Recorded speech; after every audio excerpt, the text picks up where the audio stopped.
इस क्वेश्चंस को हर एक साल पूछा जाता है पॉलिटेक्निक प्रवेश परीक्षा में। और जो भी लोग हिंदी मीडियम से हैं आप लोग यहाँ फोकस करना, अगर आप लोग इंग्लिश मीडियम से हैं तो यहाँ फोकस करना। इस क्वेश्चंस को 2025 में भी बिल्कुल पूछा जाएगा।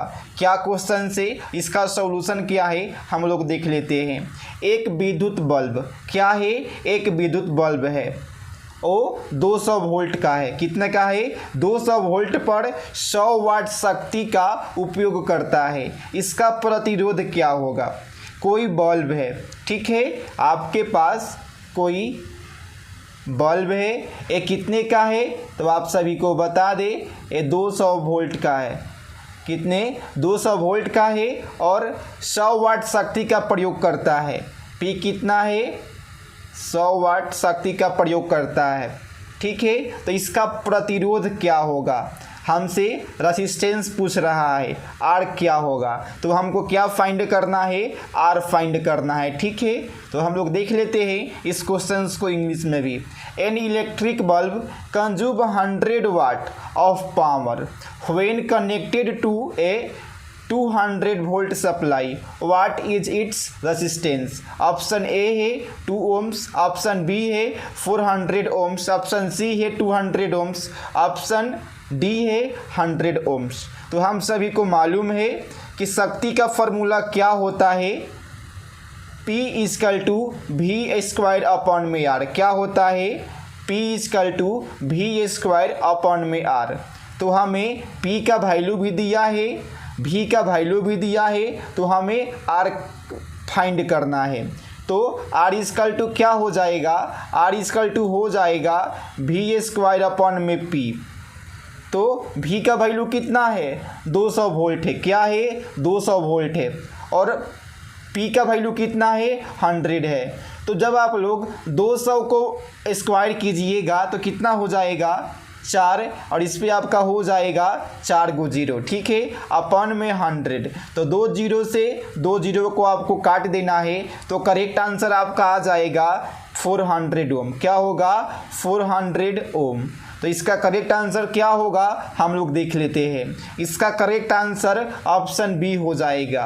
इस क्वेश्चंस को हर एक साल पूछा जाता है पॉलिटेक्निक एंट्रेंस एग्जाम में। क्या किया जाता है हर एक साल? अगर आपकी बार पूछा गया है 100 वाट तो यहाँ पे कुछ चेंजिंग किया जाएगा, फिर 200 है यहाँ पर चेंजिंग किया जाएगा, लेकिन क्वेश्चंस आपका सेम यही रहेगा।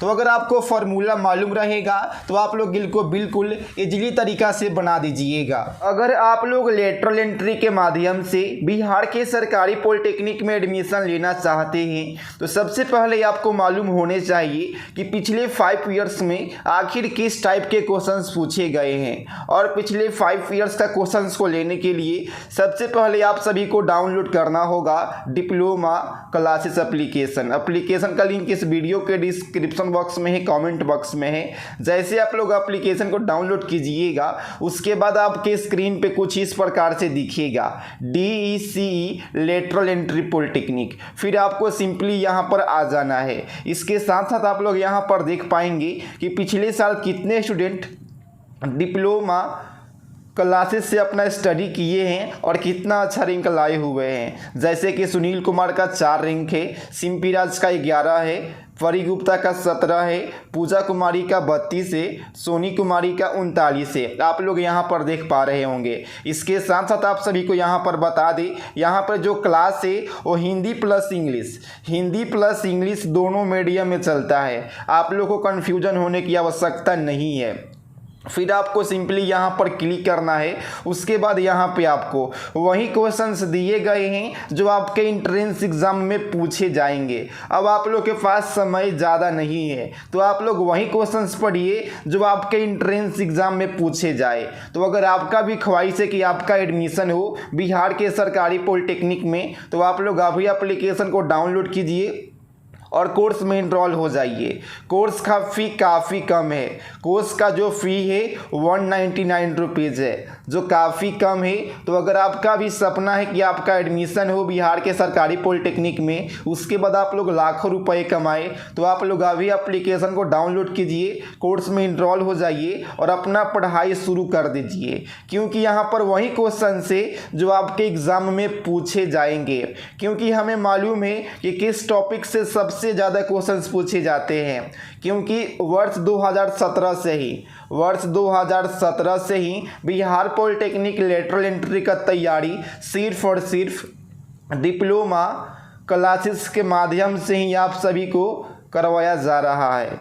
A force of 10 Newton is applied to an object with a mass of 5 kg. Find the acceleration of the object. तो हम लोग जानते हैं न्यूटन के सेकंड नियम से F इक्वल टू क्या होता है, F इक्वल टू ma होता है। तो हमें F का वैल्यू पता है, m का वैल्यू पता है, तो a का वैल्यू नहीं निकल जाएगा आप लोग से। कैसे निकलेगा, देखिए F इक्वल टू ma हो गया, तो यहाँ से आपका हो जाएगा a equal to F upon में m का वैल्यू कितना है, m का वैल्यू कितना है, m का वैल्यू 5 है, सॉरी m का वैल्यू 10 है, f का वैल्यू 10 है और m का वैल्यू 5 है, यानी 2। इसका करेक्ट आंसर हो जाएगा 2 मीटर पर सेकंड स्क्वायर। बिल्कुल, देखिए कैसे होगा। F का वैल्यू दिया गया है 10 न्यूटन, द्रव्यमान कितना है 5 kg है, तो एक्सेलरेशन इक्वल टू क्या होता है, F अपॉन m होगा।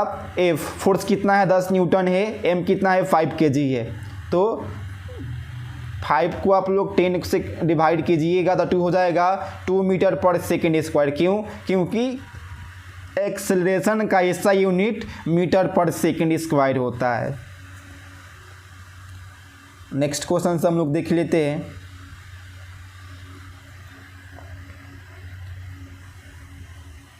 To forces 3 newton and 4 newton act perpendicularly on a particle, find their resultant force. तो रिजल्टेंट फोर्स जब भी आपको बोले निकालने के लिए, तो इसका बिल्कुल सिंपल सा फार्मूला होता है F1 the whole square plus F2 the whole square, और फिर हमको उस पर रूट लगा देना है।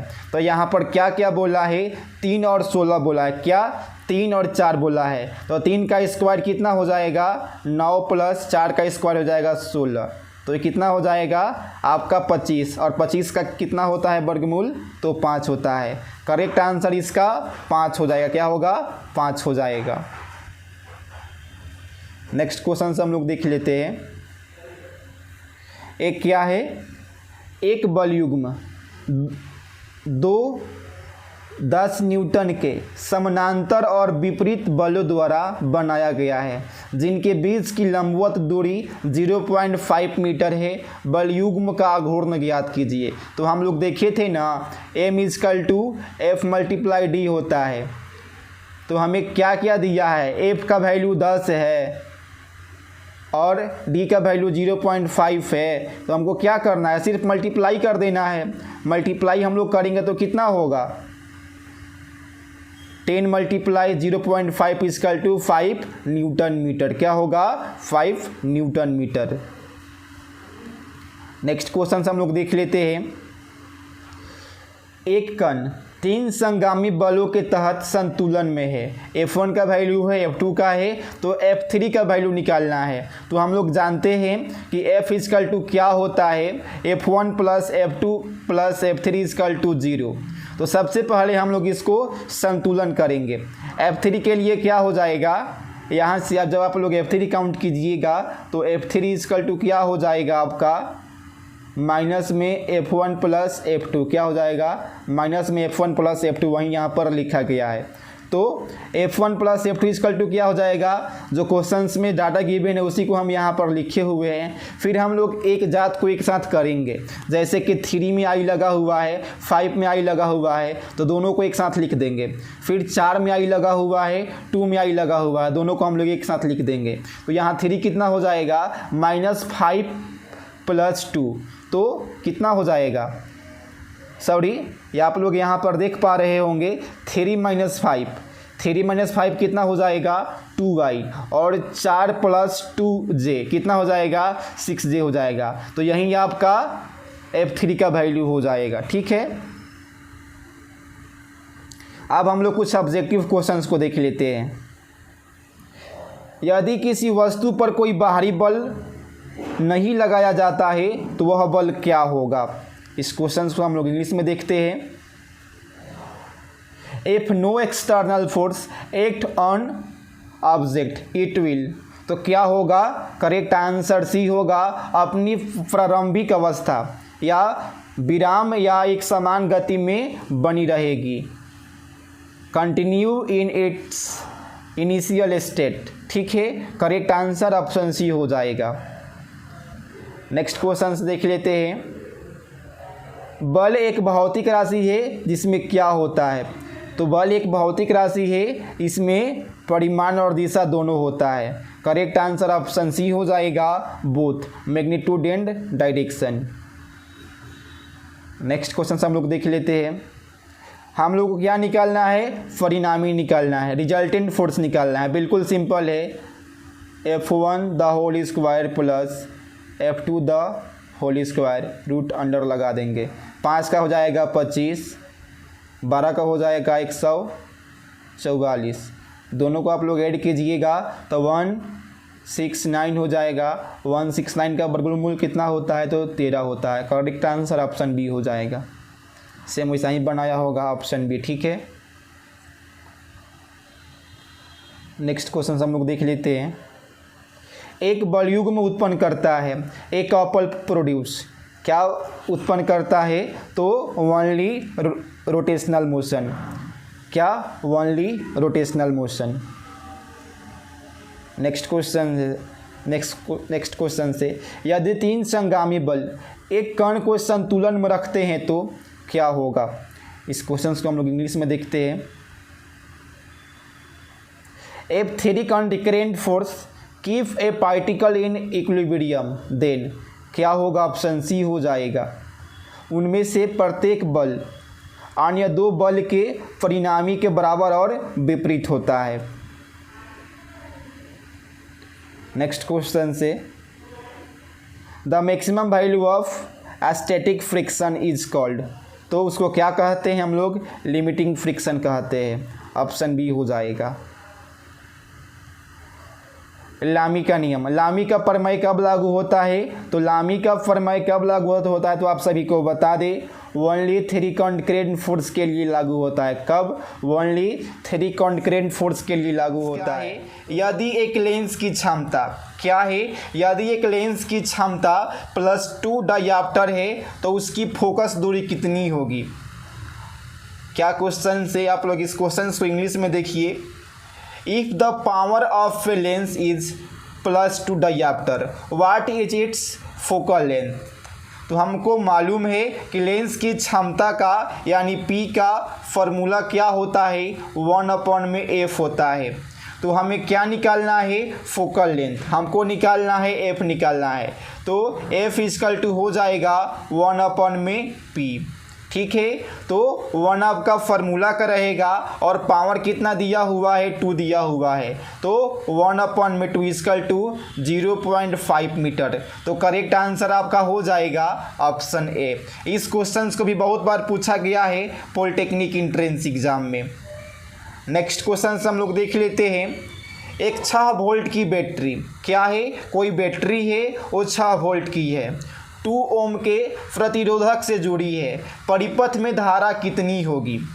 क्या क्वेश्चन से, आप लोग इस क्वेश्चन को इंग्लिश में समझिए। A 6 volt battery is connected to a 2 ohms resistor, what will be the current in the circuit.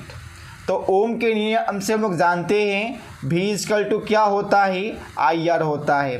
तो हमें क्या निकालना है, हमको निकालना है करंट। तो I इक्वल टू हो जाएगा V अपॉन R हो जाएगा।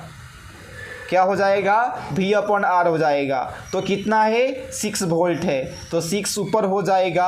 प्रतिरोध कितना है, 2 है। तो करेक्ट आंसर आपका आ जाएगा 3, यानी correct answer option A 3 ampere. जो भी लोग अभी तक सब्सक्राइब नहीं किए हैं, आप लोग सब्सक्राइब कर लीजिएगा ताकि डेली ऐसे ही क्वेश्चन आंसर आप सभी को देखने को मिले। नेक्स्ट क्वेश्चन से, एक प्रकाश किरण हवा से पानी में प्रवेश करती है। क्या है, एक प्रकाश की किरण है, हवा से पानी में प्रवेश करती है। पानी का अपवर्तनांक दिया है। यदि हवा में प्रकाश की गति 3 × 10⁸ मीटर पर सेकेंड है तो पानी में प्रकाश की गति क्या होगा। आप लोग इस क्वेश्चन को नीचे इंग्लिश में देख पा रहे होंगे। A ray of light enters from air to water. The refractive index of water is 1.33. If the speed of light in air is 3 × 10⁸ meter per second, what will be the speed of light in water? तो हम लोग जानते हैं अपवर्तनांक के formula से कि n equal to क्या होता है, C अपॉन में V होता है। जहाँ C क्या है, हवा में प्रकाश की गति है, और V क्या है, माध्यम में प्रकाश की गति है। तो हमें क्या निकालना है, हमें V निकालना है। C और n का वैल्यू दिया गया है। C का वैल्यू कितना है, 3 × 10⁸ मीटर पर सेकेंड। n का वैल्यू कितना है, 1.33 है। तो इसका करेक्ट आंसर आ जाएगा आपका 2.26 × 10⁸ मीटर पर सेकेंड। तो कौन सा ऑप्शन हो जाएगा, ऑप्शन नंबर बी हो जाएगा। क्या हो जाएगा, ऑप्शन नंबर बी हो जाएगा। नेक्स्ट क्वेश्चंस देख लेते हैं।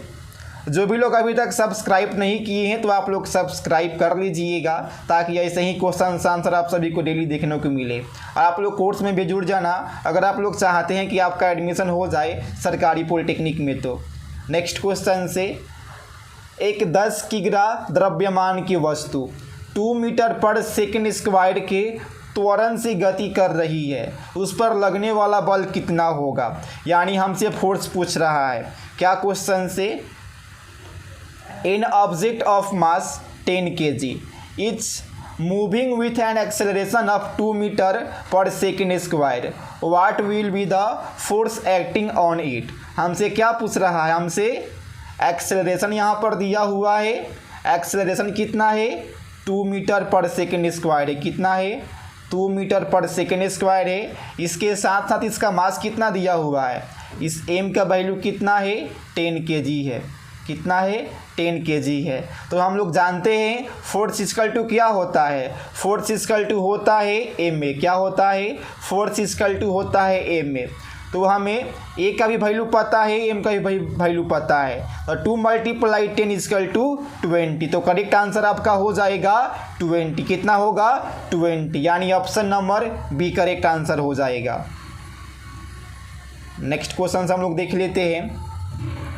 यदि एक विद्युत परिपथ में 4 ओम के 2 प्रतिरोधक समानांतर क्रम में जुड़े हैं तो उनका समतुल्य प्रतिरोध क्या होगा।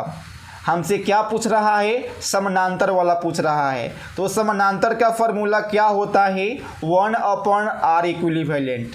तो क्या है, फर्स्ट भी 1/r है, सेकेंड 1+r, यानी 1 + 4 + 1 + 4 इक्वल टू 2/4।